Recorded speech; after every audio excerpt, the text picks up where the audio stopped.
one of that. Kasi siguro kung hindi ko yun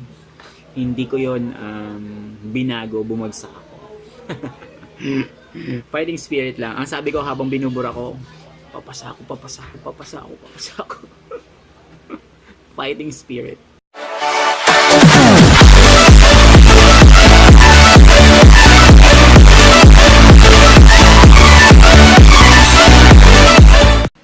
So hi everyone, so this is Nhel again. So it's Saturday, it's vlogging time.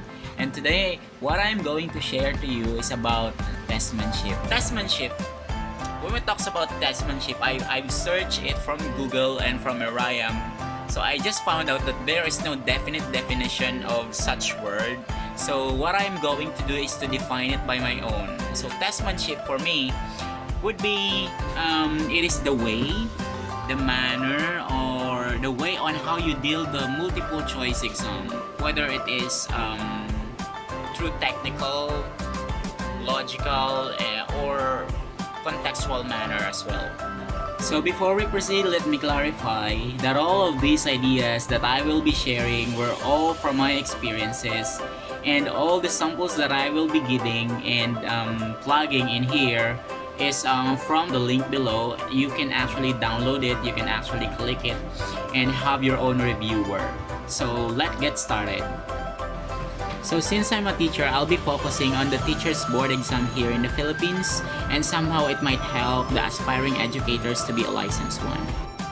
Well, I don't know if these techniques are available or applicable in other professional board exam, but I think since someone have shared it to me from the other courses, it will do maybe in some instances. So these tips might not be applicable in all questions in the board exam, but I'm praying that this blog could help you a lot. And so I first heard this word from my auntie. She's actually a physician. That time she was sharing to me that on how she was going about her physician's board exam, and that was after 3 days after he took the exam. And that's the first time that I really heard that Testmanship. So I was curious about what's Testmanship, and she shared me a lot about what to do, and that ideas remain in me until I came on my for real life board exam. Take note, by that time I was not yet an education student. I was just helping her to carry his baggage, to carry her baggage, and that's it. And I know, because I know it really remains in me, because I know someday I will be taking my own board exam. So I don't know how it was happened that it was 7 years after that I have my board exam, after she shared it to me. I really still remember that. In my experience, all of these techniques are very applicable in professional education in that part, because everything there is presented in situational manner that you really have to analyze, to use your logic, to consider everything. You really have to think about. So there are two principles. It's only two principles that I will be sharing to you, and these are some of the examinees' experience, a desire, question like all the choices are correct, and all of them are, it's strangely correct. So what are you going to do with it? And another one, what if all the choices are all negative? What should I choose? It is all wrong. So these are the two important principles that I'm going to share to you. First, all of the choices are correct. Second, all of the choices are negative. So what are we going to do with that? That some of the examinees are experiencing a bizarre questions like this, or choices like this. Now let me read to you the first example, which is all choices are correct. So this is it. Which of the most important reason why teachers need to preview or review their instructional materials that will be used in the class. A. To gain confidence in using them. B. To encourage viewers to be more focused. C. To avoid potential problems that might occur while materials are in use. D. To ensure appropriateness of the materials with the objective and target audience. So those are I'll be posting that on my, there is it. Yeah. So I'll be posting that. So what seems to be the answer? You analyze. Now these choices are all correct. What are we going to do with that? In using Testmanship, of course, we should analyze technically and contextually everything about. Now, as a teacher, of course, you have to relate that. You have to be as a professional teacher while answering that.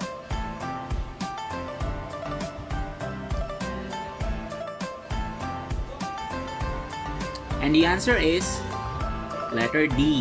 Now, if you answer that, very good. Well, if you were not able to answer this question, you maybe take some readings. Okay, read a lot, analyze everything, and you can get it. Now, why D is the answer? Knowing that all of the choices are correct, so what you are going to do is to choose which is best. And technically and obviously the best choice is the most longer one, but it doesn't come around like this. Okay, some of the best choices just go in a short. You just really have to analyze which is the best in the choices given. Okay, now why D is the answer? Because everything it covers from A to Z. Now, if you are able to preview your instructional materials before you teach, okay, initially you could gain confidence using them.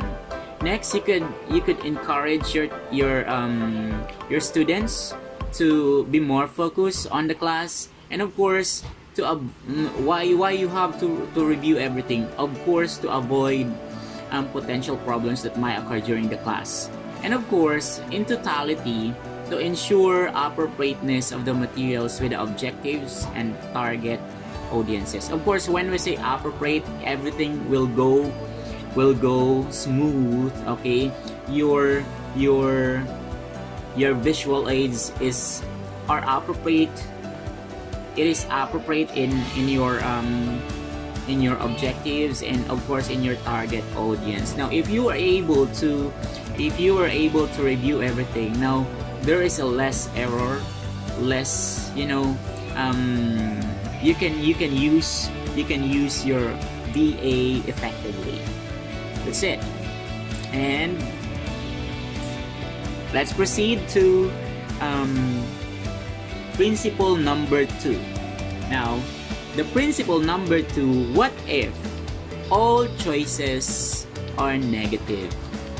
So I'll be reading the sample question and its choices.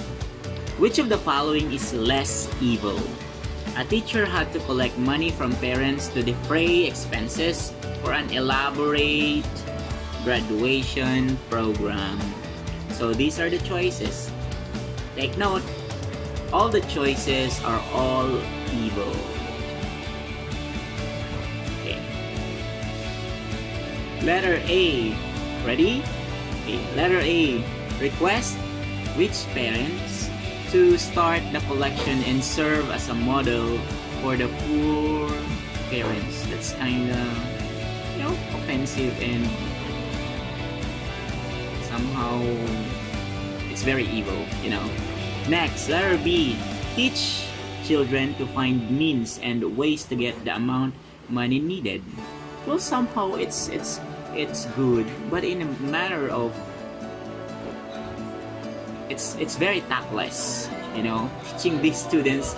However, the school year is about to end and you are going to teach them to do that. It really takes time. Next, Letter C, ask children to deposit half of their money for recess to the teacher. Oh, no, big no. Why? You're not sure that all of these students has their money during recess. Some of them are, doesn't have, especially in public school. And letter D, present a simple program to cut down on expenses. Now, in this situation, you really have to think a lot. You really have to consider everything about your student and your parents. So, which is less evil? Anyway, there is a clue or a hint already in the question, which is less evil or less negative in some other words. So which one? What should be the answer? What's yours? A, B, or C, or D? Now, if you're able to get the correct answer, congratulations. But if not, still congrats. It cannot define the question. It cannot define the question everything about your board exam. Okay, you might have an incorrect answer here, but you can get other correct answer from other items. Okay, so the answer for me is, and especially correct, I think it's correct. Okay, is letter D. Why letter D? And let's talk later why A is not, why B is not, and why C is not, of course. And let's talk about first why D is the answer. Because presenting program could actually cut down expenses. You don't, in graduation, you don't have to be to make it very extravagant just to say you are competitive. Well, if you just have to move just in your budget, you really have to consider your budget. You really have to consider what do you have by that time, and you cannot ask a lot from parents and students. That's a big no-no. And why not C? Asking children to deposit their money during recess, that's ridiculous. No, don't do that. I told you earlier that what if you are in the public school? So no, it's not advisable. Next, letter B. Why not letter B? Teach children to find means and ways to get money needed. Well, there are some points of school year that you might teach them, but not before the graduation. They're busy about other requirements, and these students are making money to make the graduation more extravagant. That's ridiculous again. Of course, why not letter A? Request rich parents to start collection and serve as a model for poor parents. So, what are the standards to call these parents are rich and poor? We're not able to say that. We should not judge these people whether they are rich or not. They are just our students, and avoid labeling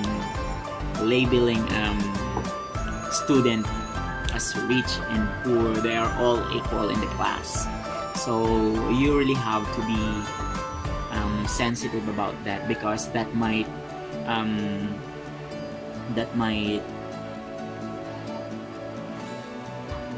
push, or that might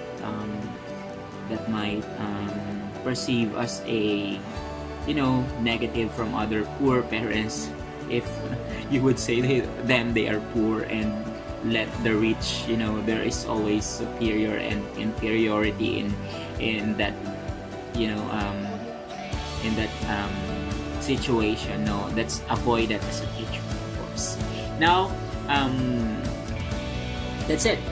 So if all choices are positive, look for what is best. If all choices are negative, which is less negative? I think, and I'm praying that these techniques could help you a lot during your board exam. Now, all the things that I have mentioned here are just to remind you again, or just coming from all of my experience when I was taking my board exam, and for some other tips that I had, it's a big thing maybe if you are going to teach after you have your graduation. Teach for a private school to gain some experience, because we all know as teachers, experience is the best, not the beast teacher. Okay, and one thing, if you wanted to be reviewed in your general education, you can actually have or accept tutorials coming from elementary pupils, because everything in elementary are all basic. Then you would teach them for some basic education, so you kind of have your review while you are having your tutorial session. And that's a big thing for me, because prior to my board exam, I tutored a lot.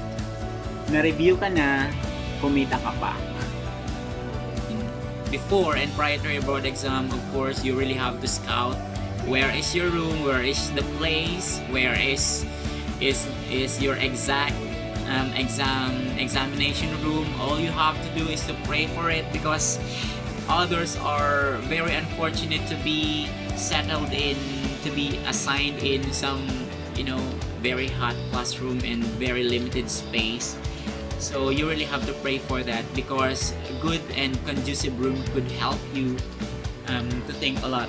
Because I was, in my time, I was designated in an air-conditioned room and an engineering room, knowing that the engineering classroom has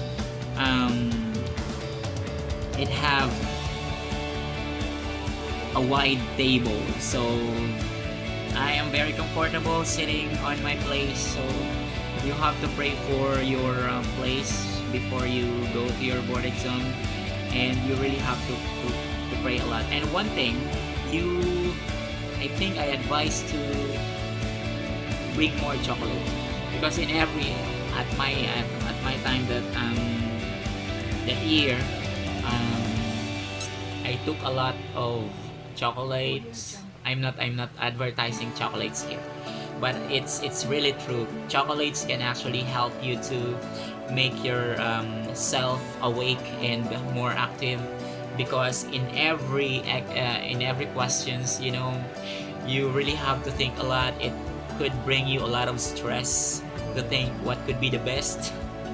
And yeah, that's it. And you really have to pray for it. Let me share to you my verse during that time. In Philippians 4:13, so I can do all things through Christ who strengthens me. As we students, we are on the peak of our sacrifices as students, and board exam is one of the most awaiting time, of course. When we pass it, wow. And you really have to do your part, of course, and don't do it alone. Do it with God. So always ask Him His guidance and His wisdom, of course, while taking the test. Every wisdom that He could bless us by the time is incredible. It's it's very motivating. By the time, of course, you ask prayers for your friends in church, for your mother and father, of course. That's a very emotional thing, but it could help a lot, because it could really develop your passion by the time to answer everything. There are times that there are points in time during the board exam that you can commit errors, but there are people who are praying for you, so you could push the exam. So be always ready. Congratulations, ngayon pa lang let passer na kayo. So always believe in God. Just do your part and let God do the rest. Don't do it alone. So I hope that you have learned something from me, And if you have any suggestion what you wanted me to do, well, comment it down, and please hit like and subscribe. Thank you and goodbye. This is Nell again. Thank you for watching.